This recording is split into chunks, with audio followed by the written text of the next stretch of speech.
भजन 44 सुरक्षाका निम्ति प्रार्थना।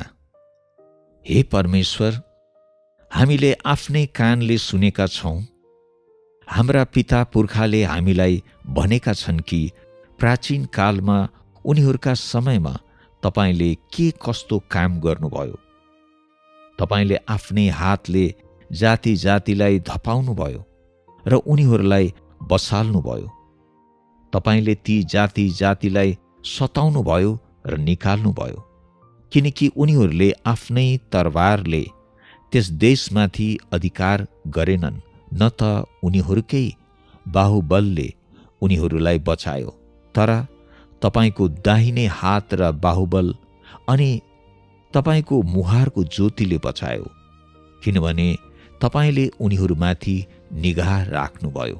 हे परमेश्वर, तपाईले नै हे परमेश्वर, तपाईँ नै मेरा राजा हुनुहुन्छ।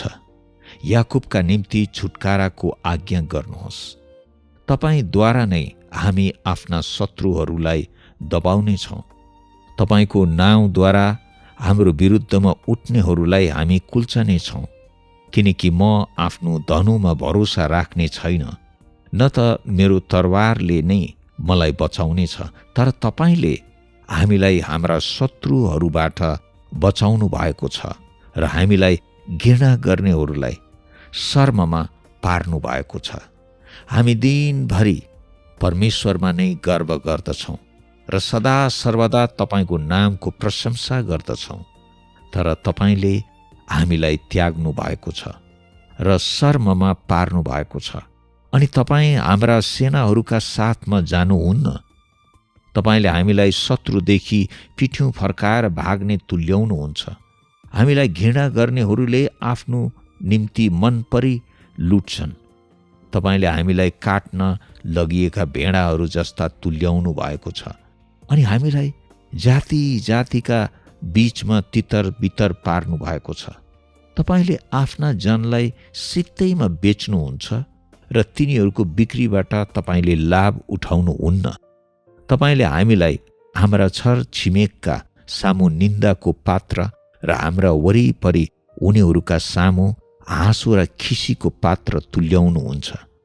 तपाईले हामीलाई जाति जातिका बीचमा उपहास र मानिसहरूका बीचमा मुन्टो हल्लाउने तुल्याउनुहुन्छ। मेरो अपमान निरन्तर मेरो सामुन्ने छ र मेरो अनुहार शर्मले ढाकेको छ।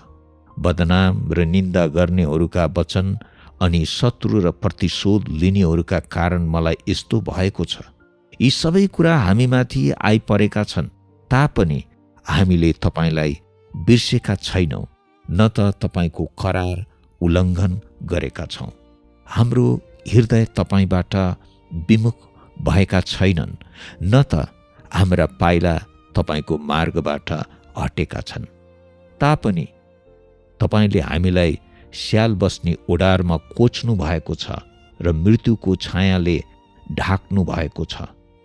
हामीले हाम्रा परमेश्वरको नाम बिर्स्यौँ अथवा हाम्रा हात बिरानो देवतातिर फैलाएका छौँ भने के परमेश्वरले थाहा पाउनु हुने छैन र? किनकि उहाँले हृदयका गुप्त कुरा जान्नुहुन्छ। तपाईको खातिर हामी दिनभरि मारिएका छौँ, हामी काटिने भेडा झैँ गनिएका छौँ। हे परमप्रभु, बिउझनुहोस्। तपाईँ किन सुत्नुहुन्छ? उठ्नुहोस्, हामीलाई सधैँका निम्ति नत्याग्नुहोस्। किन तपाईँ आफ्नो मुहार लुकाउनुहुन्छ? किन हाम्रो कष्ट र हामी माथिको थिचोमिचो बिर्सनुहुन्छ? किनकि हाम्रो प्राण धुलोमा मिलेको छ, हाम्रो पेट भुइँमा टाँसिएको छ।